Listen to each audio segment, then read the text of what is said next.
For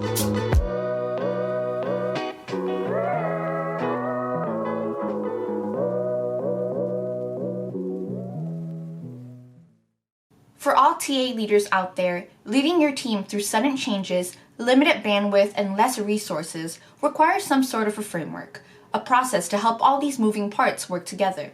So on today's episode of Coffee with Hiretual, I sit down with Melissa Thompson, the SVP of Talent Acquisition at Nielsen, to talk about how she led her team to think outside of the box even when times were tough. We also bring up a few different acronyms throughout this episode that you might want to take note of, so keep watching. So let's dive right into it. Melissa, I know that you started your career in HR and then you switched to specializing in the talent acquisition space. So why don't you tell our viewers about your transition and your overall journey in this current role?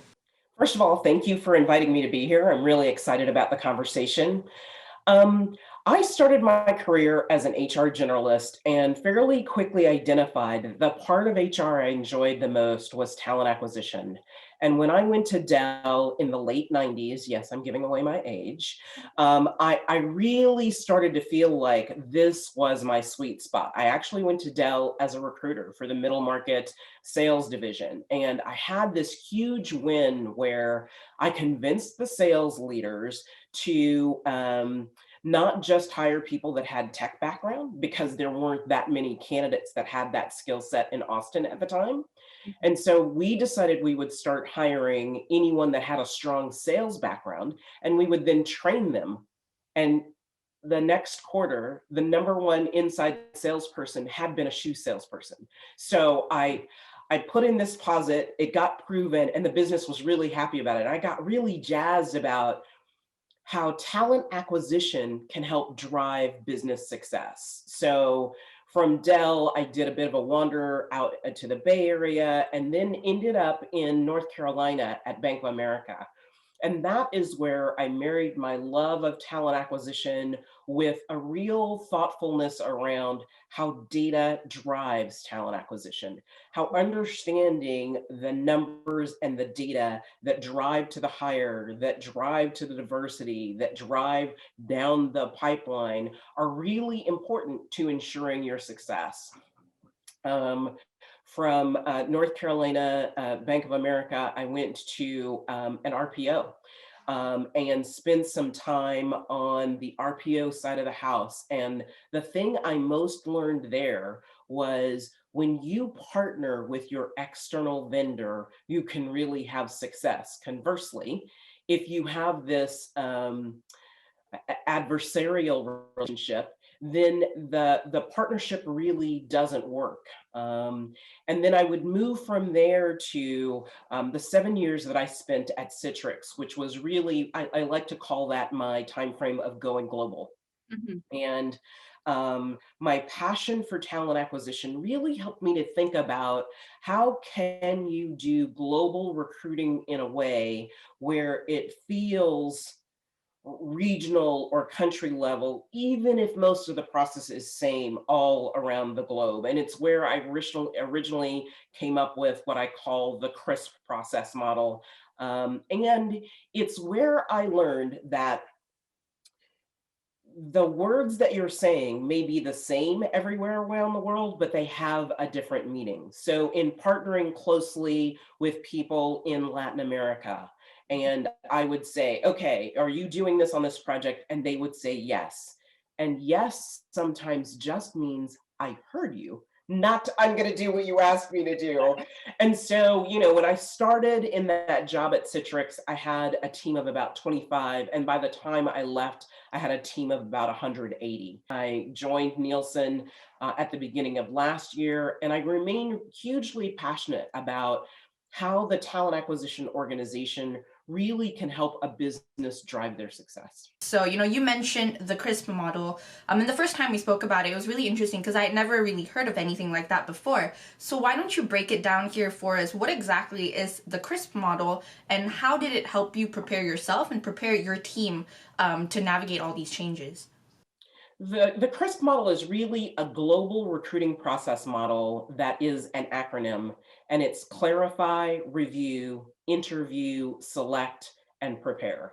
And it aligns with the recruiting process where clarify is the stage where you're doing the discovery session. But before the discovery session, and we are focused very much on this. Before the discovery session, before we even get it, we want the HRBP to do the demand plan. We want the HRBP to really understand, is this the right location? Is this the right level? Is this the job description? Is this the comp? And so we actually have given them a demand plan list to think about whether they're opening a new role or they're replacing a role. And then from clarify, you go to the review phase.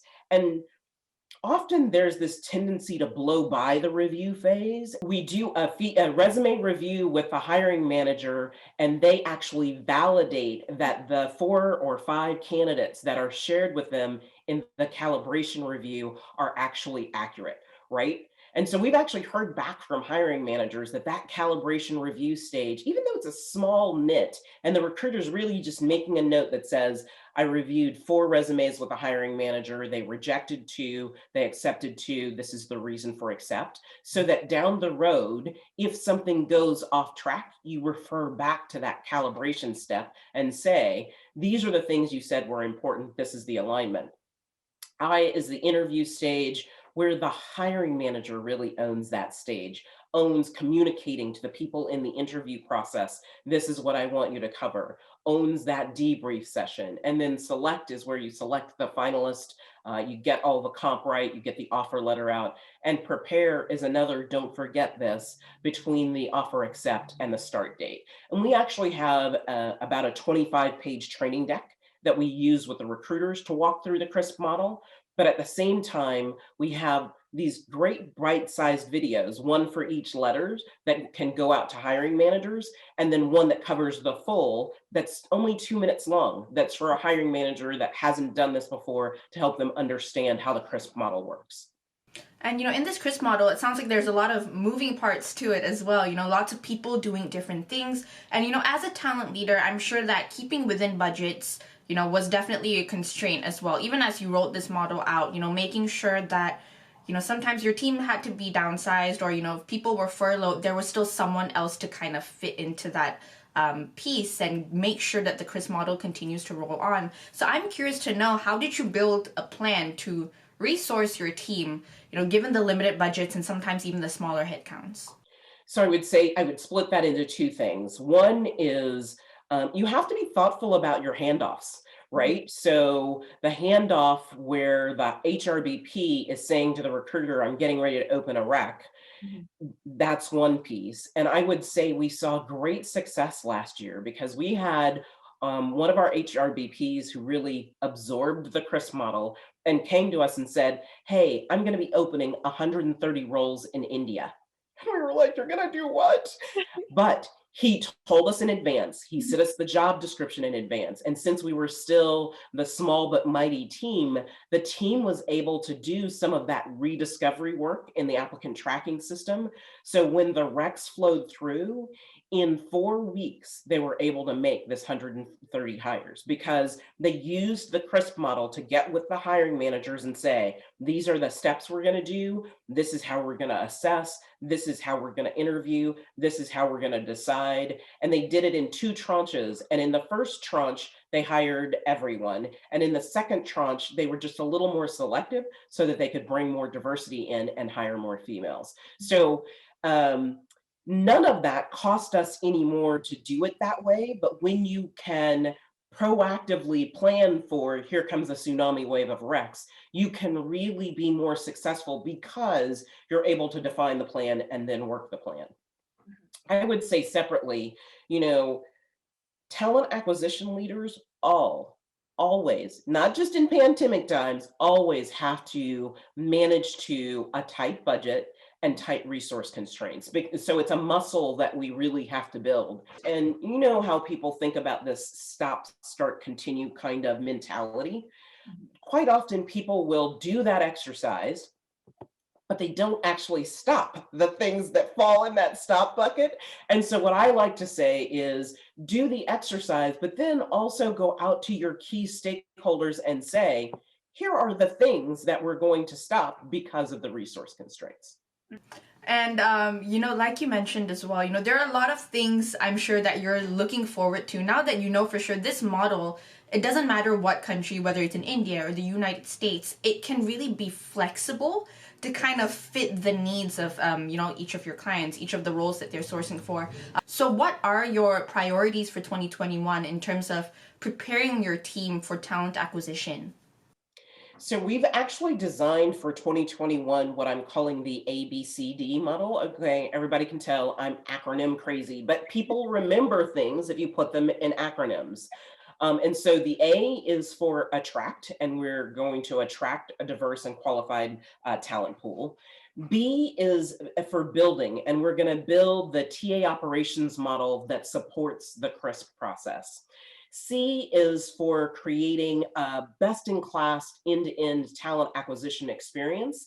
And it's really looking at the experience for the candidate and the experience for the hiring manager, really digging into what is their journey, where are the places where there are things that don't work, and where are there processes that we may need to improve or adjust or streamline.